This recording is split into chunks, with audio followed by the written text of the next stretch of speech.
Buenos días, amados hermanos. Disculpe, tuve un problema aquí con el teléfono y unas llamadas entrando.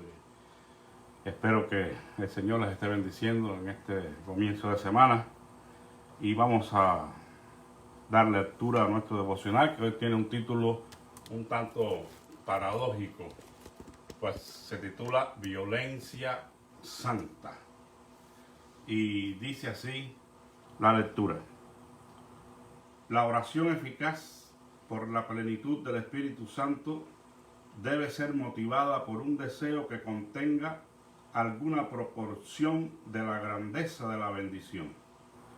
Si una persona verdaderamente desea una bendición, algo que no sea contrario a la voluntad y providencia de Dios, es de suponer que le será concedida. Si el Espíritu Santo está estimulando los deseos suyos por su presencia, ningún grado de deseo ni ninguna importunidad en la oración es inapropiada. Un creyente debe llegar ante el trono divino y tomar, por decirlo así, la misma mano de Dios. Le desagradó al Señor la audacia e importunidad de Jacob cuando dijo que no dejaría ir al ángel del pacto hasta que lo bendijera. De ninguna manera. Por el contrario, le concedió la bendición que pidió. Lo mismo ocurrió con Moisés. Voy a enviarles una plaga que los destruya, dijo el Señor, pero de ti haré un pueblo más grande y fuerte que ellos. En Números 14:2. ¿Cuál fue la reacción de Moisés? ¿Se hizo a un lado y permitió que Dios hiciera lo que había dicho? No. Su pensamiento voló rápido a los egipcios y dijo: lo oirán luego los egipcios. Versículo número 13. Parece como si hubiera agarrado la mano levantada de Dios para evitar la catástrofe. Lo reprendió el Señor por su interferencia y le dijo que no había caso en que intercediera. No. Es como si el Señor hubiera sido incapaz de negar alguna cosa ante tal importunidad. Moisés se paró en la brecha ante Dios y prevaleció. Se cuenta que al misionero Javier lo llamaron una vez para que orara por un hombre que estaba enfermo, y oró con tanto fervor que parecía estar violentando el cielo. Así lo expresa quien registró por escrito la experiencia. Javier prevaleció y el enfermo se recuperó. Este tipo de oración ocurre en el día de hoy cuando los creyentes son tan importunos y ponen en acción tal audacia santa que al mirar después hacia atrás se asustan y se asombran cuando piensan en que pudieron ejercitar tanta importunidad con el Señor. Estas personas se cuentan entre las más santas de las que he conocido. Y dice la oración: Señor, yo sé que Pentecostés fue un día grande y de deleite para nuestro Padre. Que ocurra lo mismo hoy, reina en mi vida y produce resonantes alabanzas para Jesús. Sujeta mi alma con la verdad y que Jesús sea exaltado en todo lo que yo haga y diga. Amén. Bueno, como decía, un título que puede resultar paradójico, porque nos preguntamos, ¿puede haber alguna violencia que sea santa? Pues, sobre todo, ¿verdad? Cuando estamos bien familiarizados con el significado de esta palabra y pues lo que estamos viviendo en nuestros tiempos. Pero, sin dudas, al pensar un poco en los pasajes que nuestro hermano está citando y también pues en el contexto en que esta frase es dicha, que es el contexto de la oración, de la espera, de la bendición de parte de Dios, pues la frase se puede entender bien. La violencia aquí no se trata de ninguna manera de ser violento como lo podemos entender en nuestros días o en cualquier contexto cuando arremetemos en contra de alguien. Nada tiene que ver con eso, sino con la persistencia en la oración. El mostrar a Dios cuán interesados realmente estamos en recibir su bendición. Aquella bendición que Él mismo nos ha prometido. Porque si nos damos cuenta, en este primer caso que él cita de Jacob, que está luchando contra el ángel del Señor, pues evidentemente a Jacob le habían sido dadas las mismas promesas que le habían sido dadas a Abraham. Y él estaba consciente de que un día llegaría el cumplimiento de estas promesas en su vida. Sin embargo, eso no implicó que Jacob se sentara a esperar las promesas del Señor, sino que él fue ejercitando su fe a través de toda su vida. Si nosotros nos damos cuenta, amados hermanos, realmente Jacob fue un luchador desde antes de nacer, porque en el vientre de su madre sostuvo una lucha contra su hermano Esaú y lo agarró del calcañar. Y evidentemente este hombre salió del vientre de su madre siendo ya un luchador. Luchó contra su hermano en el vientre de su madre, luchó después de otra manera, pero una lucha en efecto contra Labán, el futuro suegro o ya suegro, cuando no le dieron a la mujer que él amaba. Tuvo que luchar y tuvo que trabajar duro para conseguir el amor de su vida. Pero ahora la lucha es diferente. Ahora la lucha que está sosteniendo es una lucha cuerpo a cuerpo contra un ser divino, el ángel del Señor. Este personaje, algunos lo identifican con el Cristo preencarnado, pero realmente yo no creo eso. Yo me inclino más a pensar de que haya sido el ángel del Señor. Ese principio de agencia divina, poco se entiende a veces en el contexto evangélico, pero es algo que es real, es algo conocido, que hay un principio de agencia divina donde Dios envía a sus ángeles y pone en algunos de ellos su nombre y es representativo del mismo Todopoderoso.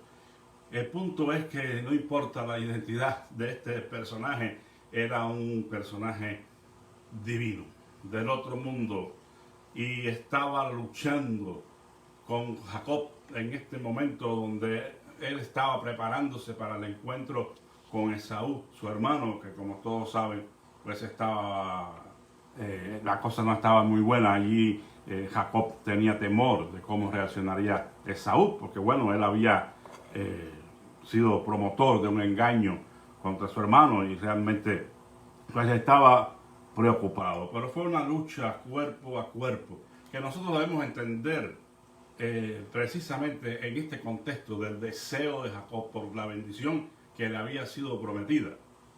Porque es evidente que un ser humano no puede luchar y prevalecer en un sentido literal contra un ser espiritual. Fácilmente el ángel pudo haber derrotado a Jacob. Pero es una lucha que Dios permite para evidenciar, ¿verdad?, el deseo que Jacob tiene por ser bendecido. No era una bendición cualquiera, sabemos que tiene que ver con la promesa. Incluso pues lo vemos al final, cuando el nombre de Jacob, que significaba suplantador, que puede también significar el que lucha contra Dios, o el que lucha y persiste, este nombre iba a ser cambiado por el nombre de Israel. Es el príncipe de Dios. Y bueno, también Israel puede significar lo que implica esta lucha, es decir, Dios lucha, o aquel que Dios lucha. El punto es que Él está aquí en un contexto de hacer notar, hacer evidente delante de Dios el deseo que él tiene por recibir la bendición que le había sido prometida. En una manera popular se usa aquí la frase y es como que la persona está luchando contra Dios, pero en realidad es Dios el que lucha. Y aquí pues Dios se presenta como la persona contra la cual o con quien estamos luchando. Pero la importancia de este episodio es que marca el interés que Jacob tenía por la bendición y la necesidad que tenemos a veces de luchar, de persistir, aun cuando se nos haya dado una garantía, una seguridad de que Dios nos quiere dar cierta bendición, sobre todo en el campo espiritual. Porque la vida de Jacob no sería la misma y esta bendición que él recibió implicó grandes cambios en su vida espiritual. Pero una cosa tenemos que señalar, no solamente hubo un cambio en su vida espiritual, en su naturaleza espiritual, sino físicamente, porque finalmente el ángel tuvo que tocar, dice allí literalmente, a Jacob en una de sus caderas para que lo soltara, y de hecho resultó una cojera de la cual padeció Jacob durante toda su vida, y eso fue algo que marcó físicamente su vida. O sea, que muchas veces hay un precio que pagar también por las bendiciones que recibimos, no para pagar las bendiciones, porque toda bendición que recibimos de parte de Dios y todo lo que recibimos de Dios es por su gracia, ¿verdad? Pero sí, a veces tenemos que dar evidencia de que estamos dispuestos incluso a padecer, estamos dispuestos a desprendernos de algo con tal de alcanzar ese propósito de Dios en nuestras vidas. El Señor permitió esta lucha precisamente para eso, para que aprendamos, o en el caso de Jacob, ¿verdad?, a valorar su bendición y saber que hay un precio que pagar. Pero nos sirve a nosotros también para que aprendamos la lección. No todo lo que se nos promete de parte de Dios vamos a sentarnos a esperar a que caiga del cielo. Tenemos que ejercitar nuestra fe, tenemos que luchar por ello, tenemos que esforzarnos. Si Dios nos promete algo, ya sea de una naturaleza espiritual o una bendición material, lo que sea, tenemos que poner nuestro grano de arena que representa esa lucha. No, si Dios nos promete la casa de nuestros sueños y nos dice que nos va a dar una casa, tenemos que trabajar y tenemos que ahorrar dinero y tendremos que hacer sacrificios. Porque si despilfarramos el dinero, no ahorramos, entonces probablemente esa casa nunca llegue, y no sea porque Dios falló, sino porque nosotros no hemos puesto de nuestra parte. Igualmente, y sobre todo espiritualmente hablando, si alguien pretende tener un llamamiento al ministerio, pero esa persona no se prepara, no, aquí en algún momento ya vendrá y Dios me voy a parar detrás del púlpito y voy a comenzar a predicar como los ángeles. Pues no, usted tiene que estudiar.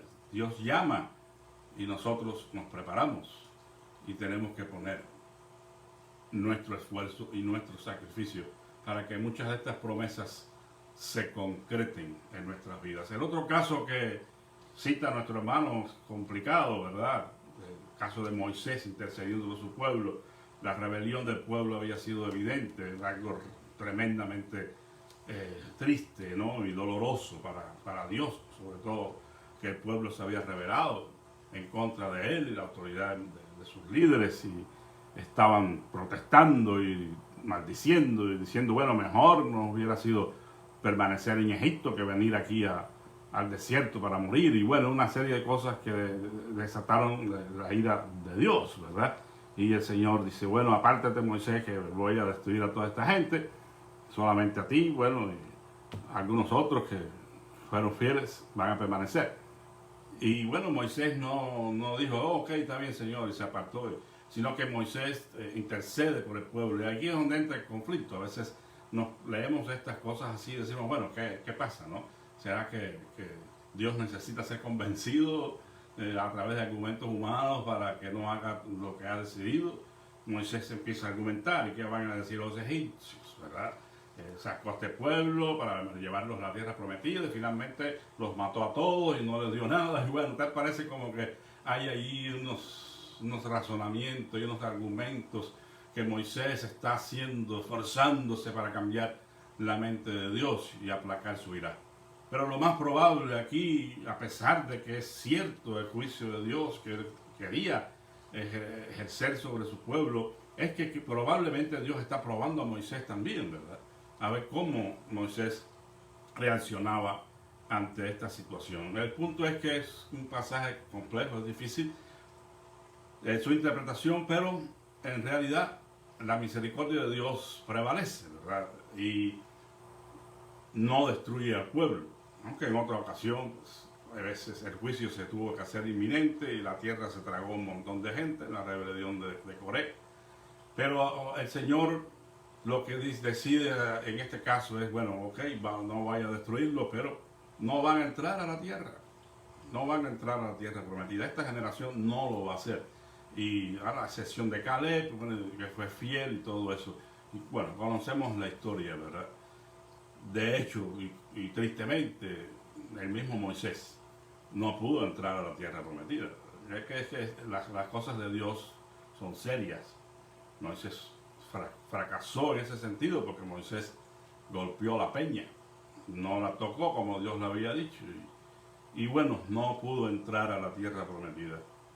En ninguna manera vamos a tener la imagen de un Dios que es necesario que sea aplacado a través de nuestros razonamientos, que alguien venga, interceda y finalmente Dios no.